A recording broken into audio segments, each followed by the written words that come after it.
Good morning. आज की online class में lesson number 7 fast pose surgeon का अध्ययन करेंगे।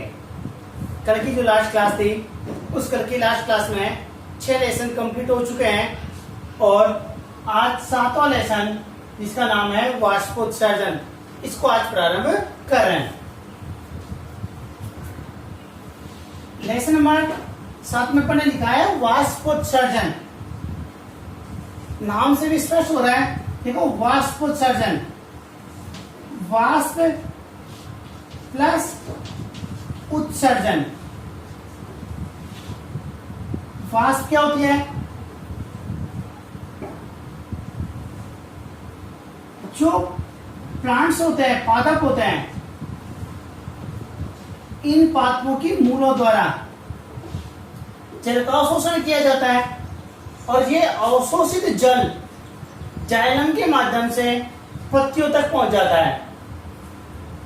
जब पत्तियों में जल खनिज लवण पहुंचता है तो प्रकाश संश्लेषण द्वारा भोजन का निर्माण होता है तथा जल की जो अतिरिक्त मात्रा होती है वो अतिरिक्त मात्रा का वाष्प के रूप में बाहर वायुमंडल में मुक्त होने की जो प्रोसेसिंग होती है, प्रक्रिया होती है, उसे अपन क्या कहते हैं?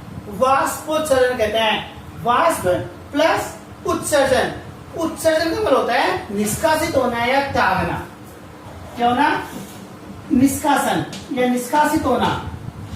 इसको अपन क्या कहते हैं? उत्सर्जन कहते हैं। किसका? वाष्प का जो जल है, उस जल की जब टेम्परेचर गिरेगा तो पानी होता है वो वाष्प के रूप में बाहर निकल जाता है और जो पानी वाष्प के रूप में बाहर निकलता है ना, उसे अपन क्या कहते हैं? वाष्पोत्सर्जन क्रिया कहते हैं। तो अपन जनरली ये कह सकते हैं कि वाष्पोत्सर्जन क्या होता है कि पादप के जो वायवीय भाग होता है, खास तौर पर सबसे ज्यादा जो वाष्पोत्सर्जन पादपों में होता है वो पत्तियों के द्वारा होता है और इसीलिए जो पत्ती का जो भाग होता है ना, उसको अपन क्या मानते हैं? वायवीय भाग मानते हैं, क्योंकि जमीन से ऊपर का जो भाग होता है ना वो कैसा होता है? वायवीय भाग होता है और जमीन के नीचे का भाग होता है ना वो कौन सा होता है? भूमिगत भाग होता है। इसलिए प्लांट्स के जो वायवीय भाग होता है, प्लांट्स के वायवीय भागों से अतिरिक्त जल का वाष्प के रूप में बाहर वायुमंडल में मुक्त होने की प्रक्रिया को वाष्पोत्सर्जन कहते हैं। ये जो वायवीय भाग होते हैं, अभी आगे भी लेसन स्टार्ट कर रहे हैं, उसमें पॉइंट्स भी पढ़ेंगे कि वाष्पोत्सर्जन कितने प्रकार का होता है, किस प्रकार से होता है। रंध्रीय होता है, उपत्वचीय होता है, वातरंध्रीय होता है। सबसे ज्यादा जो वाष्पोत्सर्जन होता है वो किसके माध्यम से होता है? वो पत्तियों के माध्यम से होता है। तो सबसे पहले अपने नाम डाला लेसन का वाष्पोत्सर्जन। और वाष्पोत्सर्जन का मतलब क्या हुआ?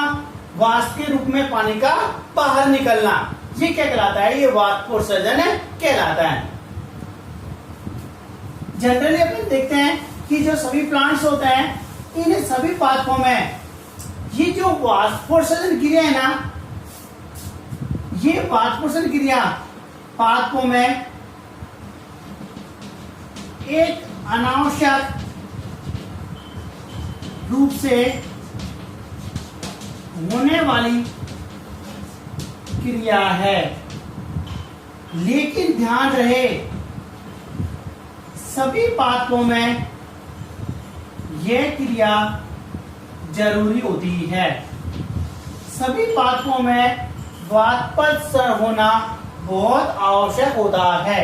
वैसे जो पानी होता है ये अनावश्यक पानी बाहर निकलता है, इसलिए क्या कह सकते हैं कि ये अनावश्यक पानी होता है, बाहर निकल रहा है। लेकिन जब तक वाष्पोत्सर्जन क्रिया नहीं होगी, जब तक पादपों में मूलों द्वारा नए जल का अवशोषण नहीं हो पाता है, इसीलिए ये सभी पादपों में होना जरूरी है। जनरली अपन देखते हैं कि जो सभी प्लांट्स होते हैं उन पादपों में मूल पाई जाती है और मूल की जो परिपक्वन क्षेत्र होता है उसमें क्या पाए जाते हैं? मूल रोम पाए जाते हैं। मूल के जो मूल रोम होते हैं वो मृदा से केशिका जल का अवशोषण करते हैं और ये अधिकांश जल होता है ना, इसका लगभग मैक्सिमम जो भाग होता है ये वाष्पोत्सर्जन के रूप में बाहर निकल जाता है। बहुत कम मात्रा में भोजन के निर्माण में उपयोग में लिया जाता है और मैक्सिमम मात्रा में वाष्पोत्सर्जन क्रिया संपन्न होती है। सबसे बड़ी बात तो ये होती है कि जब पादपों में वाष्पोत्सर्जन क्रिया होती है तो नेपाली का अवशोषण होता है, और दूसरी बात ये होती है कि जब वाष्पोत्सर्जन क्रिया होती है तो सतह कैसे हो जाएगी, पत्ती की ठंडी हो जाएगी और ताप नियमन क्रिया भी हो जाती है। इसीलिए ग्रीष्मकालीन जो दिन होते हैं उस ग्रीष्मकालीन काल में मैक्सिमम टेम्परेचर भी पत्तियां जलती नहीं है। उसका रीजन क्या होता है कि जब वाष्पोत्सर्जन क्रिया होती है तो वाष्पोत्सर्जन क्रिया होने से उसकी सतह ठंडी हो जाती है और सतह ठंडी होने से वो ताप के प्रति अनुकूलन दर्शाती है। इसलिए जो वाष्पोत्सर्जन क्रिया होती है ये पादपों में बहुत आवश्यक क्रिया होती है। तो सबसे पहले लेसन नंबर डालेंगे 7 और पाठ का नाम डालेंगे वाष्पोत्सर्जन। सबसे पहले लेसन डालो और लेसन डालने के बाद में उसका नाम डालो वाष्पोत्सर्जन।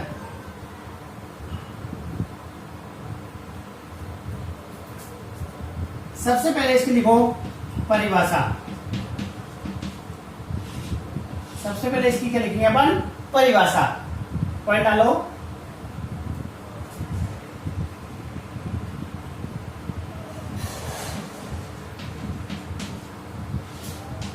पादपों के वायवीय भागों, पादपों के वायवीय भागों जैसे पत्ती, पादपों के वायवीय भागों जैसे पत्ती से अतिरिक्त जल का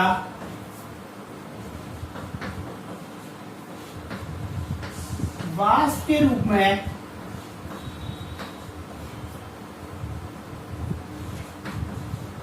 बाह्य वातावरण में, वाष्प के रूप में बाह्य वातावरण के, वाष्प के रूप में बाह्य वातावरण में निष्कासित होने की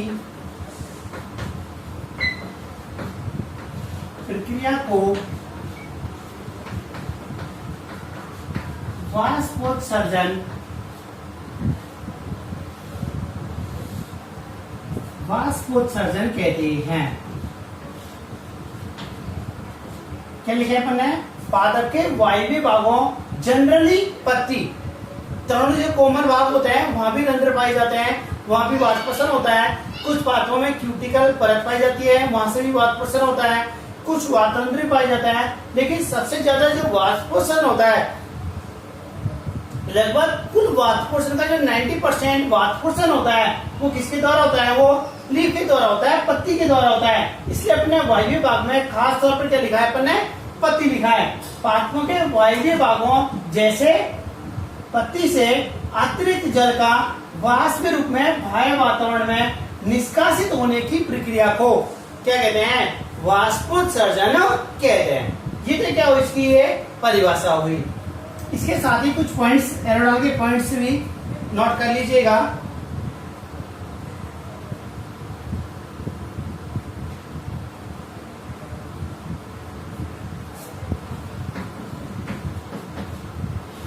पादपों में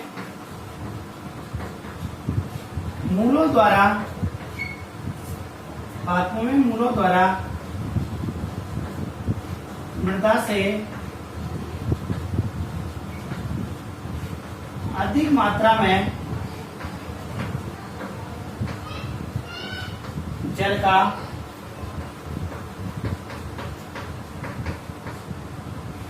अवशोषण किया जाता है,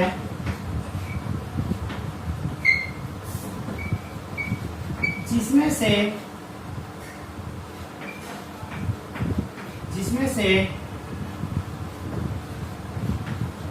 कुछ जल का उपयोग कर लिया जाता है, उपयोग कर लिया जाता है तथा अतिरिक्त जल का वायवीय भागों से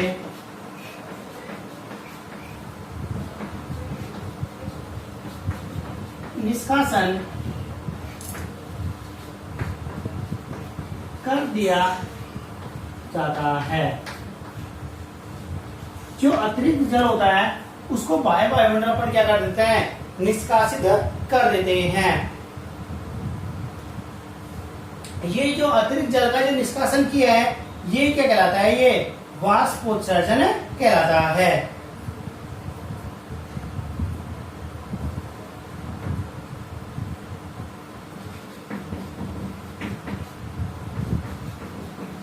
वाष्पोत्सर्जन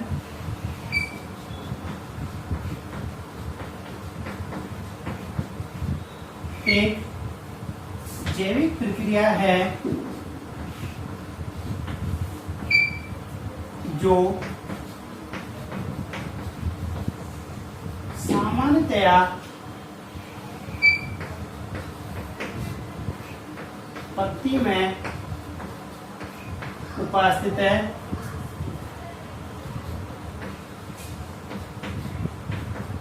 रंध्रों द्वारा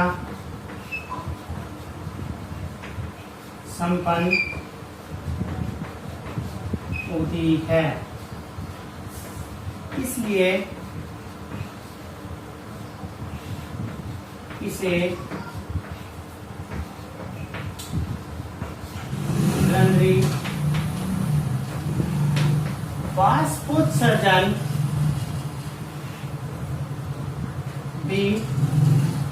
रंध्रीय वाष्पोत्सर्जन भी कहते हैं। क्या अपन है, वाष्पोत्सर्जन एक जैविक प्रोसेस है क्योंकि पादपों में जो जीवित कोशिकाएं होती हैं उनके द्वारा संपन्न होता है। इसमें क्या होता है, जैविक प्रोसेस है। ये जो पत्ती होती है इन पत्तियों में जो रंध्र पाए जाते हैं उन रंध्रों के द्वारा वाष्पोत्सर्जन होता है और इसलिए इसे क्या कहते हैं, रंध्रीय वाष्पोत्सर्जन भी कहते हैं। ये पॉइंट्स आपको नोट करने हैं। सबसे पहले आपने पाठ का नाम डाला है, फिर इसकी परिभाषा नोट की होगी और परिभाषा नोट करने के बाद में नीचे एरो बाय एरो इन पॉइंट्स को नोट कीजिए। ये पूरे नोट कीजिए।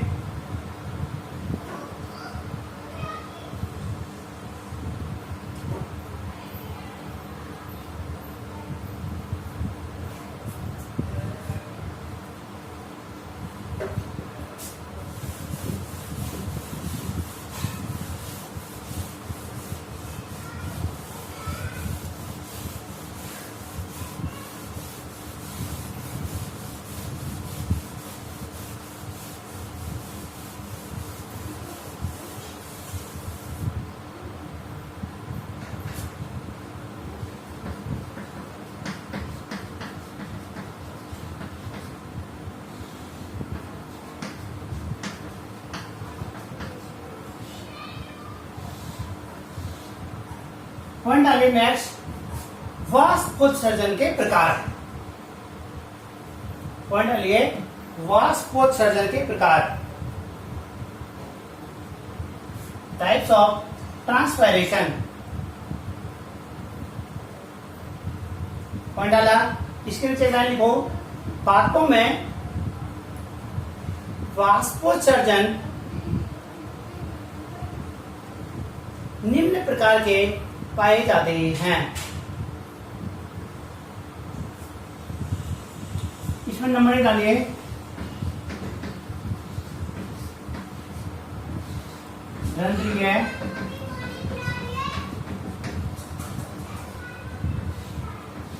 रंध्रीय वाष्पोत्सर्जन।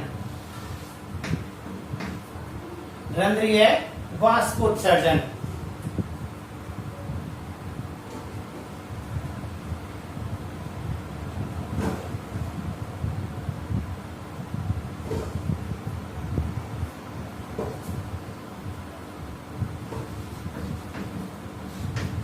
प्रकार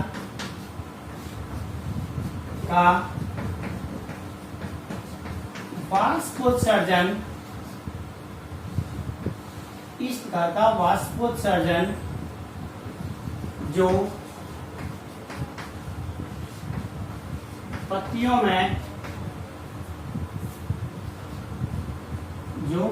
में उपस्थित है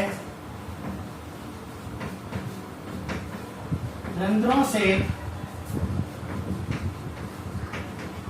संपन्न होता है,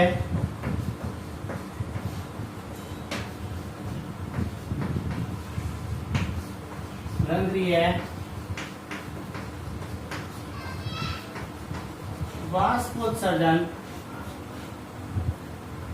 कहलाता है।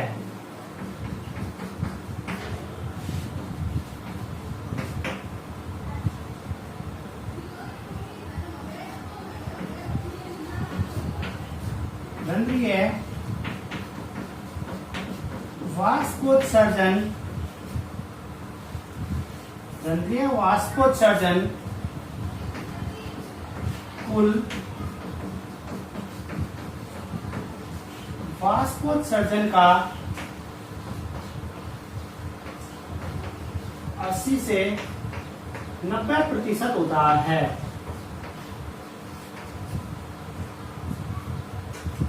कितना होता है? 80 से 90% होता है।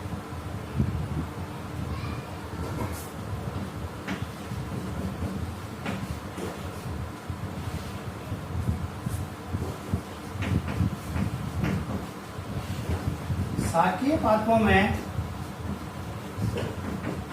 कभी कभी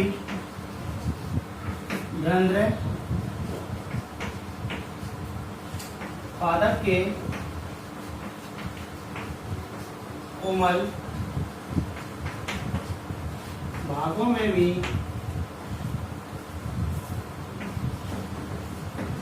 पाए जाते हैं।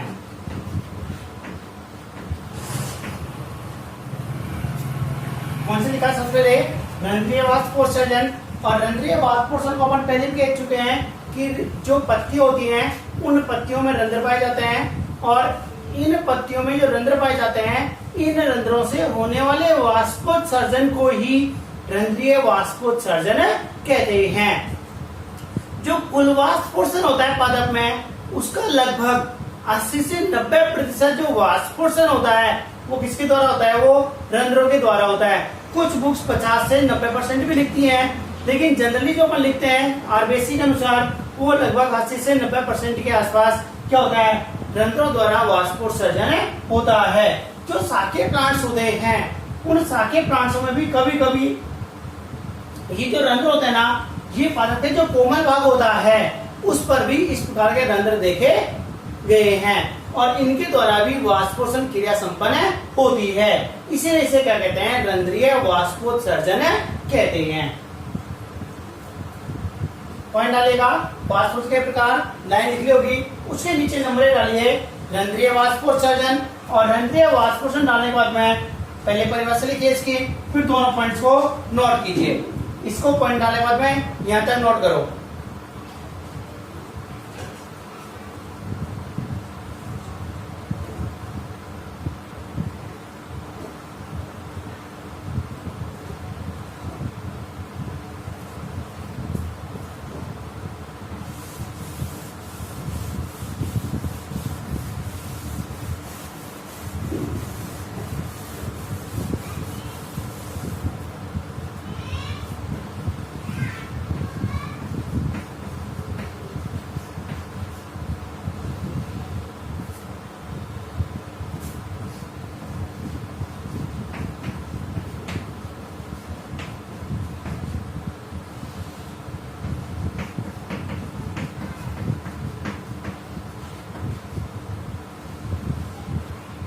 देखो उपत्वचा, यदि ये उपत्वचा का नाम नहीं सुना है तो आपने ये नाम जरूर सुना होगा, क्यूटिकल।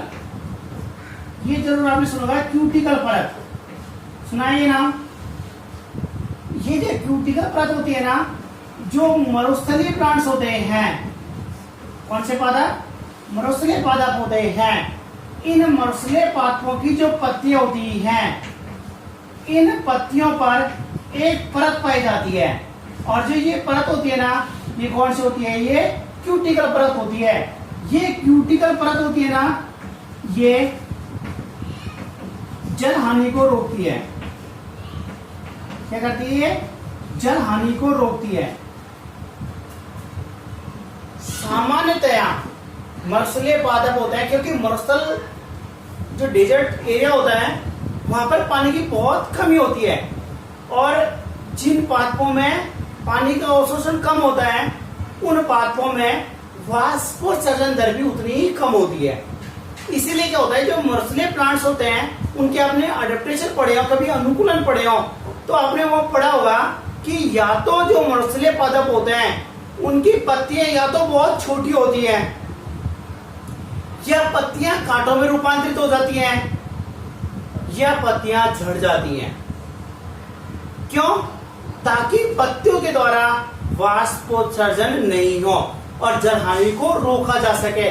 इसीलिए क्या होता है, अपने जो खिचड़ी होते हैं ये कैसे होते हैं? ये मरुस्थलीय होते हैं, बबूल होते हैं, बहुत छोटे होते हैं। केर होता है, आपने देखा हो तो केर के जो स्टेम्स होता है, नाखनी है, नाखनी में क्या होती है? पूरा का पूरा स्तंभ होता है वो, इसलिए उसको पर्ण के समान दिखाई देता है, इसलिए उसको पर्णाभ स्तंभ कहते हैं। और उस पर जो कांटे लगे होते हैं ना, वो क्या होती है? वो पत्ती होती हैं, और वो पत्ती किस में बदल जाती हैं? वो कांटों में रूपांतरित हो जाती है। डंडा थोर है, नाखनी है, केर है, ये सब किस में आते हैं? ये मरुस्थलीय पादपों में आते हैं। इसीलिए इनमें आपको जनरली पत्ती दिखाई नहीं देती है। क्यों? क्योंकि इनमें क्या होता है कि वाष्पोत्सर्जन की हानि नहीं हो, जलानी नहीं हो, इसलिए क्या होता है? वाष्पोत्सर्जन रोकने के लिए पत्तियां टूट के गिर जाती हैं या रूपांतरित हो जाती हैं। इसलिए क्या होता है कि जो ये पादप होते हैं ना, इन पादपों की जो पत्तियां होती हैं उन पत्तियों पर एक परत पाई जाती है। वो परत किसकी होती है? ये क्यूटिकल की परत होती है। और ये कैसी होती है? ये जल के प्रति अपारगम्य होती है। कैसे होती है? ये अपारगम्य होती है। इसीलिए क्या होता है कि जो पानी होता है वो इस भित्ति से बाहर नहीं निकल पाता है। लेकिन कई बार कुछ कुछ जगह से या तो बहुत पतली होती है या कहीं से टूट जाती है, तो वहां से पानी का वाष्पोत्सर्जन हो जाता है, और उसे अपन क्या कहते हैं? उपत्वचीय या क्यूटिकुलर वाष्पोत्सर्जन कहते हैं। तो इसलिए इसको क्या कहते हैं? उपत्वचीय। उप का मतलब त्वचा, त्वचा वाला, उप का मतलब बाहर की ओर, जो त्वचा के बाहर की ओर जो परत पाई जाती है उसको कहते हैं उपत्वचीय या क्यूटिकुलर कहते हैं। और इसके तरह जो वाष्पोत्सर्जन होता है इसमें से कहते हैं उपत्वचीय वाष्पोत्सर्जन कहते हैं।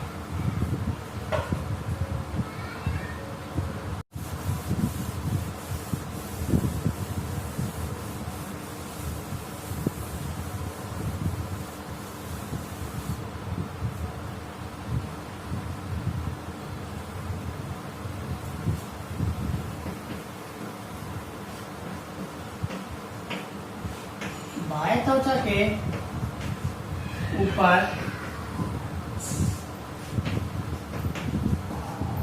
पाई जाने वाली एक कोशिकीय, बाह्य त्वचा के ऊपर पाई जाने वाली एक कोशिकीय परत को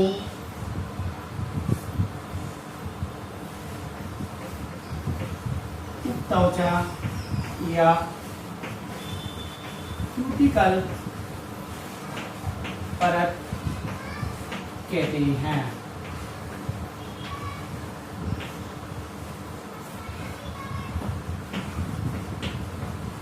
इसके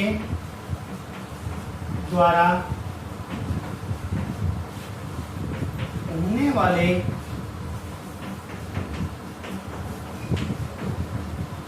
वाष्पोत्सर्जन को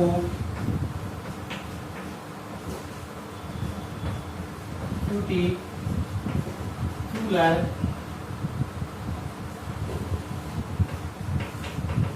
वाष्पोत्सर्जन कहते हैं।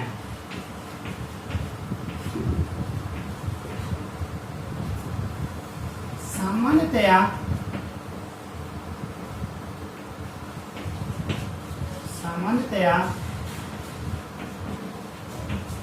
मरुस्थलीय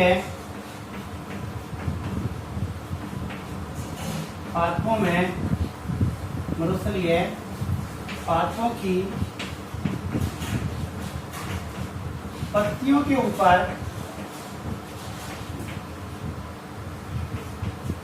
इस प्रकार की परत पाई जाती है जो जल हानि को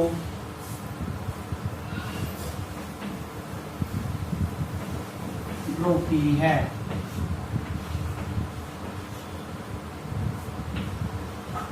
यह परत जल के प्रति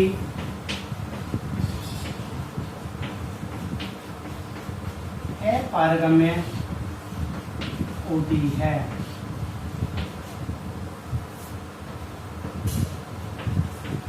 इसके द्वारा कुल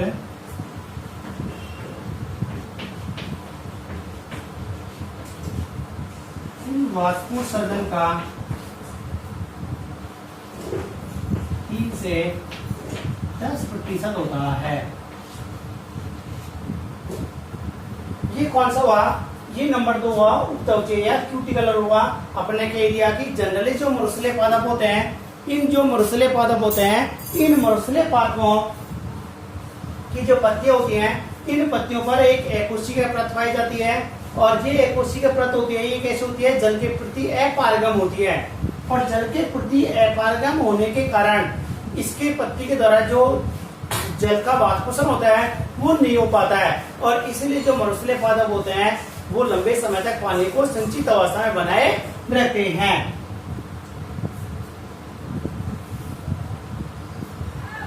ये जो उपत्वचीय वाष्पोषण होता है, ये कुल वाष्पोषण का लगभग 3 से 10% के आसपास होता है।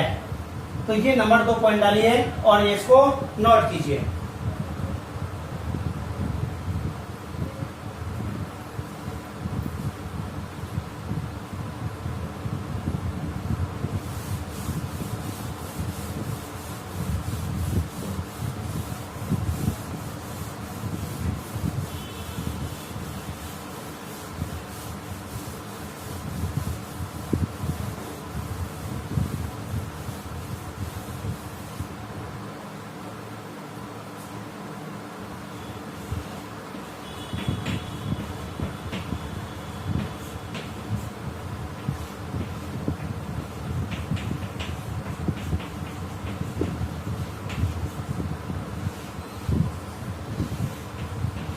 वातरंध्रीय वाष्पोत्सर्जन, ये देखो कई बार पूछा गया है, मुझसे भी पूछता है वातरंध्र।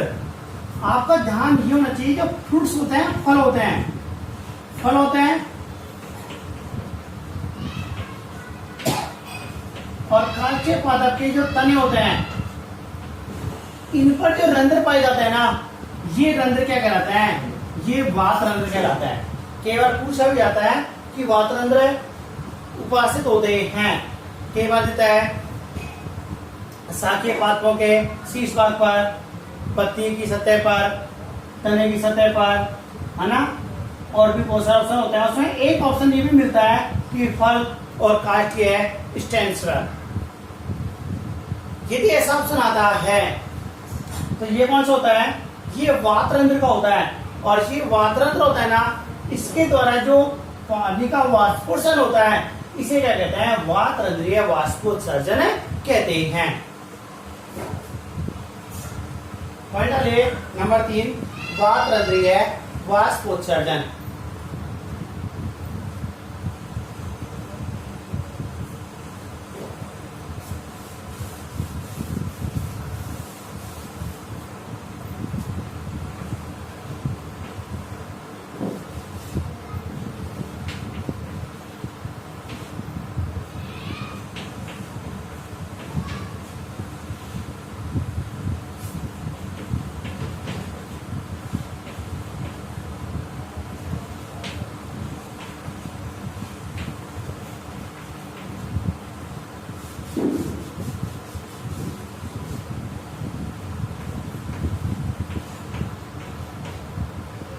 कुछ काष्ठीय पादपों एवं फलों की सतह पर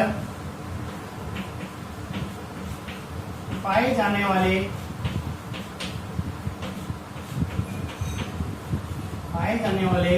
रंध्र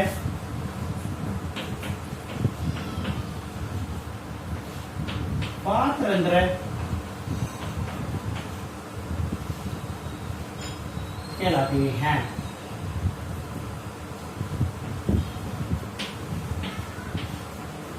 इनके द्वारा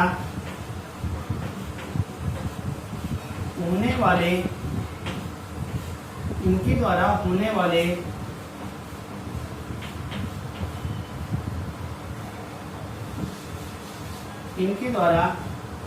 वाली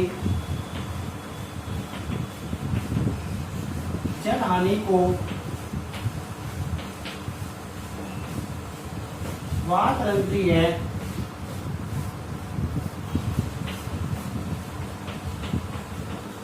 वाष्पोत्सर्जन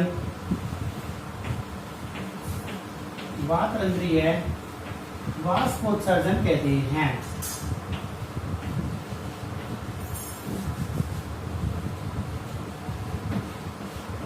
इनके द्वारा कुल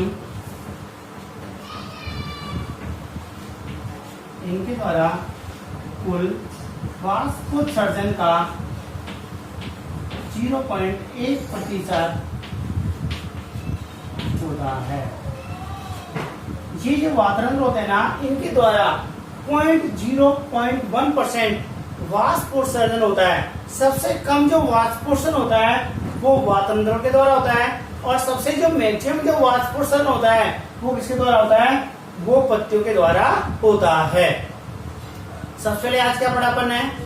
सबसे पहले पढ़ा था अपन ने वाष्पोत्सर्जन। वाष्पोत्सर्जन के लिए कहा था अपन ने कि जो प्लांट्स का जो वायवीय भाग होता है, इन वायवीय भागों में जो रंध्र पाए जाते हैं, इन रंध्रों से होने वाली जो जलानी होती है उसे क्या कहते हैं? वाष्पोत्सर्जन कहते हैं। ये कह सकते हैं कि पादप के वायवीय भागों से अतिरिक्त जल का बाह्य वायुमंडल में जल के रूप में निष्कासन ही क्या कहलाता है? वाष्पोत्सर्जन कहलाता है।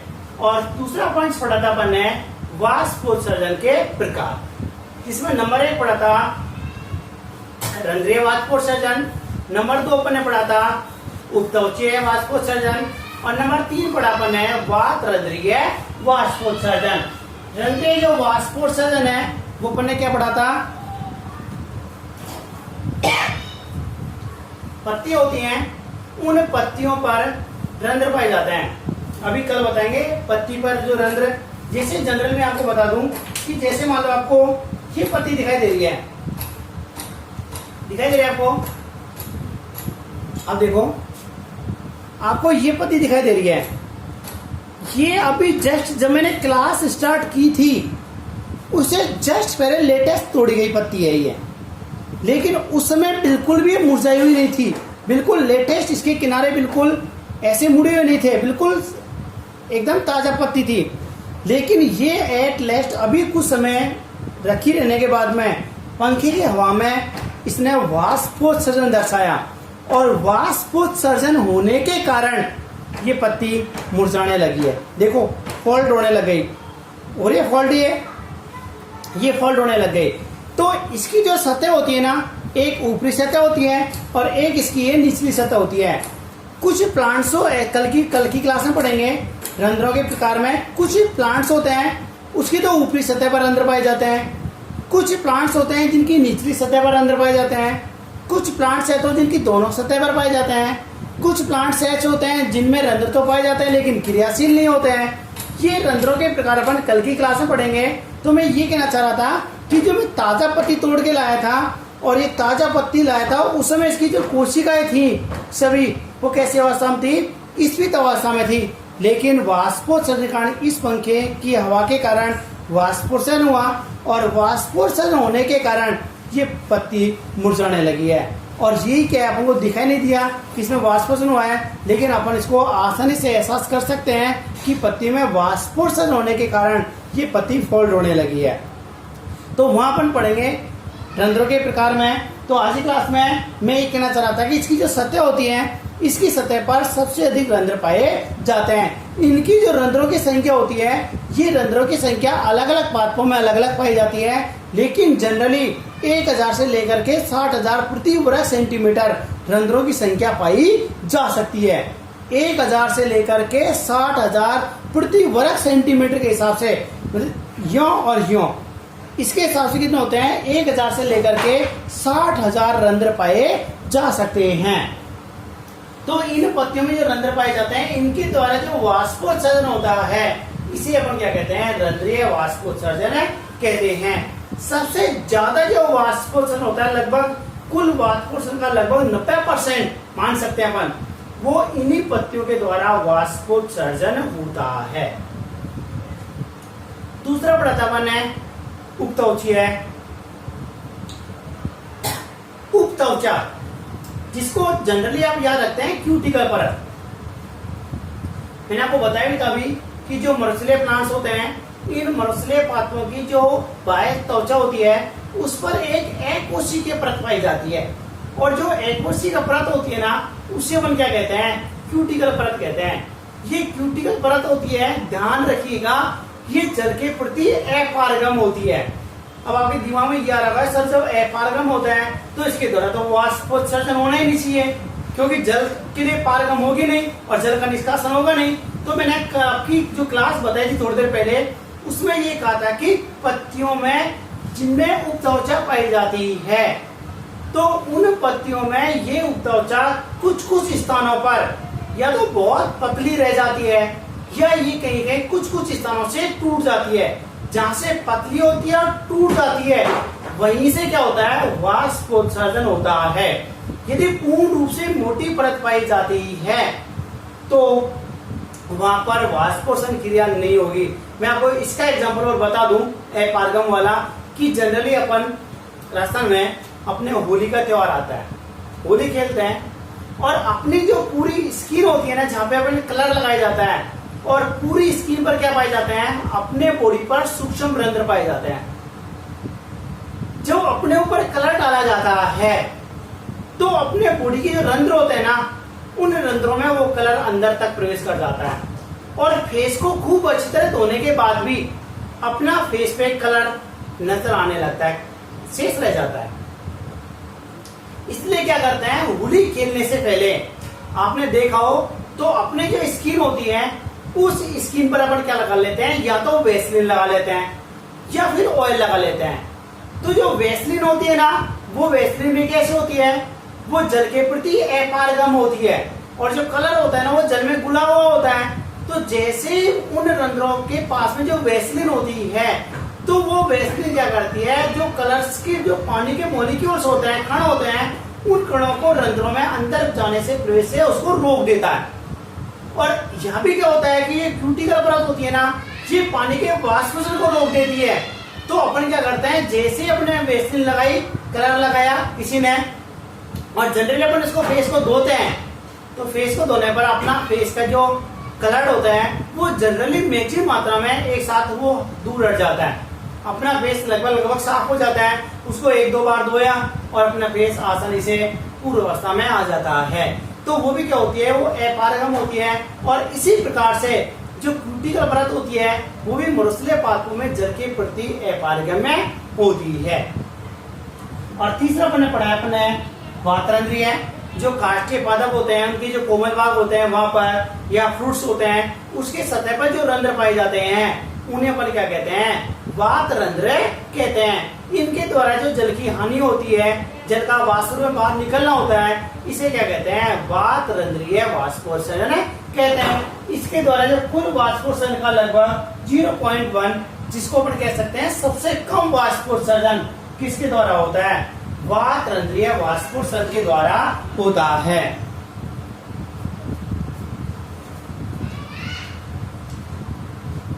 आज की क्लास के टॉपिक्स आज ही कंप्लीट करते हैं। जो कल की क्लास होगी, उस कल की क्लास में रंध्रों के प्रकार और रंध्र की संरचना, ये दोनों पढ़ेंगे। रंध्र की संरचना पढ़ना बहुत जरूरी है, क्योंकि आगे पढ़ेंगे रंध्र की क्रियाविधि। जब तक आप रंध्र की संरचना नहीं पढ़ोगे, जब तक आपको क्रियाविधि समझ में नहीं आएगी। इसलिए कल की क्लास की में जो रंध्र की संरचना पढ़ाएंगे, खुले रंध्र की और बंद रंध्र की, वो किस प्रकार से खुलते हैं, किस प्रकार से बंद होते हैं, और रंध्रों के खुलने और बंद होने पर ही वाष्पोत्सर्जन क्रिया निर्भर करती है। इसीलिए कल की जो क्लास रहेगी वो इम्पोर्टेंट भी रहेगी किसकी दृष्टि से, वाष्पोत्सर्जन की क्रियाविधि की दृष्टि से। और वाष्पोत्सर्जन की क्रियाविधि को एग्जाम में पूछा जाता है। वहां कुछ सिद्धांत आएंगे, उन सिद्धांत में से हर वर्ष कोई ना कोई क्वेश्चन उसमें से पूछा जाता है। तो इसलिए पूरा पार्ट इंपॉर्टेंट है, एक दूसरे से रिलेटेड है, जुड़ा हुआ है। इसलिए आप इसको साथ के साथ नोट्स तैयार किए, साथ के साथ आप रीडिंग कीजिए और साथ के साथ उसको समझते हुए इसको याद भी करिएगा। ठीक है, आज की क्लास को यहीं ऑफ करते हैं। आज की क्लास के लिए धन्यवाद।